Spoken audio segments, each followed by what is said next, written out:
Nous venons de voir les grands principes du mode ventilatoire intitulé « ventilation assistée contrôlée ». Je vous propose maintenant de mettre ce mode ventilatoire en application au lit du simulateur, comme si nous le faisions au lit d'un vrai patient sous ventilation mécanique invasive. Le ventilateur est donc réglé en ventilation assistée contrôlée. Nous avons accès au réglage de la FiO2 et de la pression expiratoire positive comme au cours de l'ensemble des modes ventilatoires. Et puisque nous sommes en ventilation assistée contrôlée, nous avons accès au réglage du volume courant et de la fréquence respiratoire. Alors vous vous souvenez, au cours de la ventilation assistée contrôlée, on demande au ventilateur de délivrer un volume courant à une fréquence respiratoire donnée. Et pour ce faire, le ventilateur délivre un débit constant le temps qu'il faut pour que le volume soit délivré. Nous avons donc accès, en ventilation assistée contrôlée, au réglage de ce débit d'insufflation que le ventilateur va délivrer de manière constante au cours de l'insufflation. Il est ici ajusté à 60 litres par minute, soit 1 litre par seconde. Nous verrons plus tard que ce réglage présente certains avantages. Alors maintenant, pour bien comprendre le fonctionnement du mode, je vous propose d'en modifier les réglages et de voir l'effet en particulier sur les courbes de débit et de pression du ventilateur de ces modifications. Commençons par modifier le volume courant. Nous avons ici un volume courant ajusté à 500 ml. Je vous propose de le diminuer de moitié à 250 ml.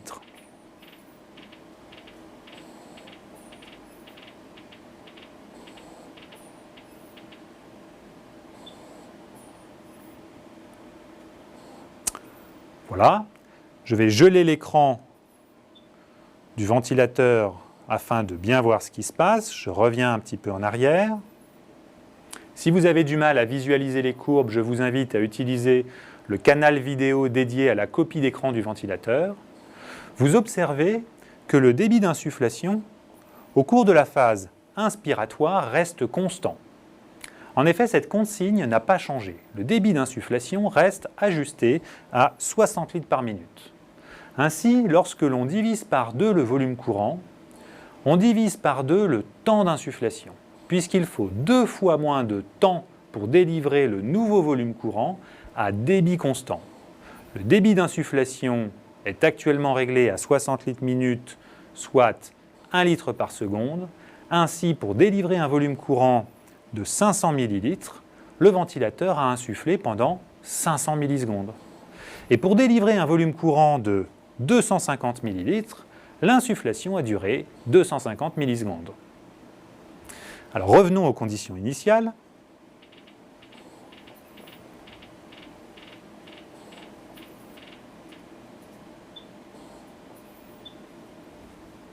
Je vous propose maintenant d'observer l'effet d'une modification du débit d'insufflation. Divisons le débit d'insufflation par 2 à 30 litres par minute.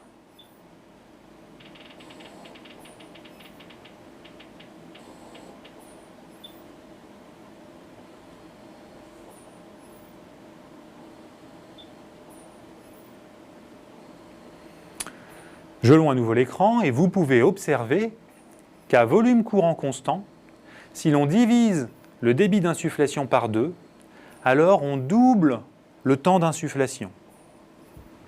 En effet, pour délivrer le même volume courant, si le débit d'insufflation est 2 fois plus faible, le ventilateur va avoir besoin de 2 fois plus de temps. Alors vous pouvez noter qu'à volume courant constant, lorsque l'on modifie le débit d'insufflation, on observe une modification de l'aspect de la courbe de pression des voies aériennes.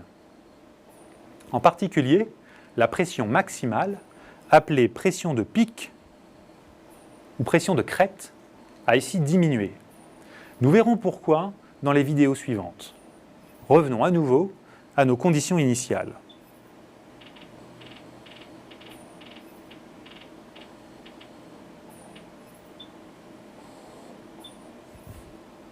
Nous allons maintenant modifier la fréquence respiratoire. Elle est actuellement réglée à 20 cycles par minute et nous allons la diviser par 2 à 10 cycles par minute.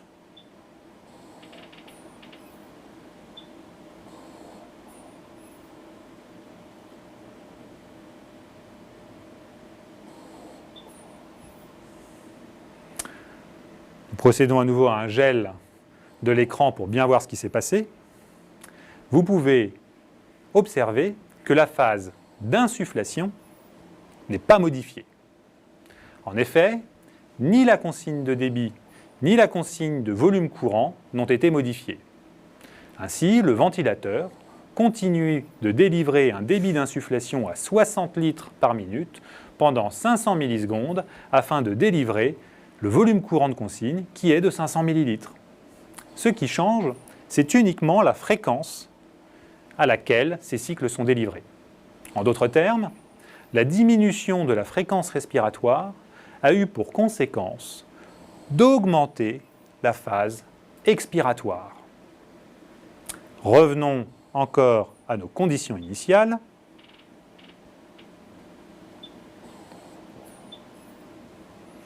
Voyons maintenant ce qui se passe lorsque l'on modifie la consigne de pression expiratoire positive. Là encore, nous allons la diviser par 2. Elle est actuellement ajustée à 10 cm d'eau et je vais la diminuer à 5 cm d'eau.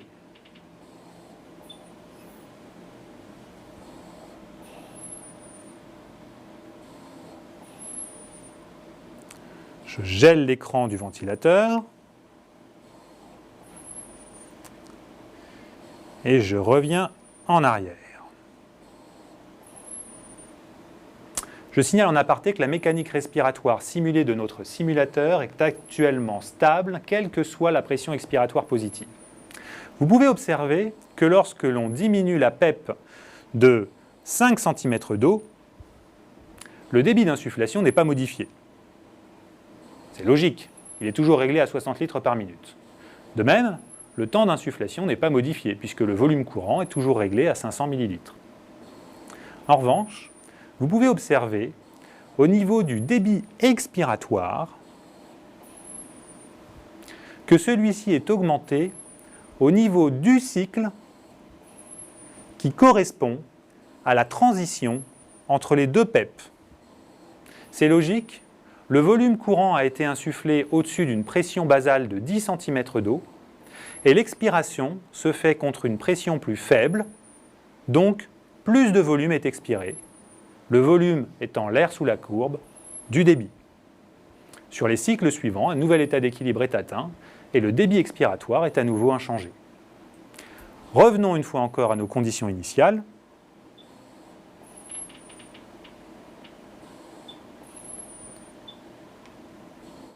Et je vous propose maintenant d'observer ce qui se passe quand le patient respire spontanément en ventilation assistée contrôlée.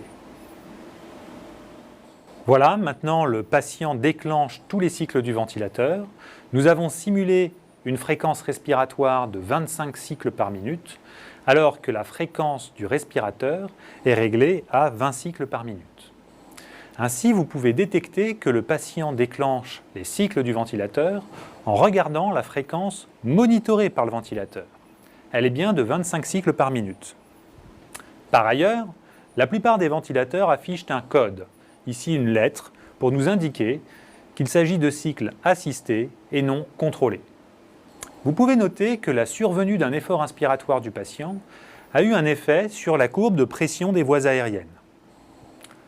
En effet, la courbe de pression des voies aériennes par rapport aux conditions antérieures s'est creusée. Revenons donc à nouveau à nos conditions antérieures. Voilà, nous sommes à nouveau en condition passive. Au cours de cette vidéo, nous avons détaillé le fonctionnement du mode ventilation assistée contrôlée. Vous avez pu voir au passage que lorsque l'on modifie la consigne de débit d'insufflation ou de volume courant, cela entraîne une modification de l'aspect de la courbe de pression des voies aériennes. Nous avons aussi vu que l'effort inspiratoire du patient a entraîné une modification de l'aspect de cette courbe de pression des voies aériennes. Nous allons voir par la suite que lorsque la mécanique respiratoire du patient change, cela va aussi entraîner une modification de l'aspect de la courbe de pression des voies aériennes. Et je vous montre tout de suite un exemple très simple. En pinçant tout simplement la sonde d'intubation, nous allons pouvoir observer l'effet de l'augmentation des résistances au niveau de cette sonde d'intubation sur la courbe de pression des voies aériennes. Voilà, je pince progressivement la sonde d'intubation et je gèle à nouveau l'écran du ventilateur pour que vous puissiez bien voir ce qui s'est passé. J'adapte l'échelle. Vous voyez que lorsque j'ai pincé la sonde d'intubation, progressivement, la pression des voies aériennes a augmenté. Nous allons voir dans les vidéos suivantes l'explication de cette interrelation entre la pression des voies aériennes et son aspect, le débit et le volume insufflé dans le patient et sa mécanique respiratoire. Nous allons voir que cette interrelation est expliquée par l'équation de mouvement du système respiratoire.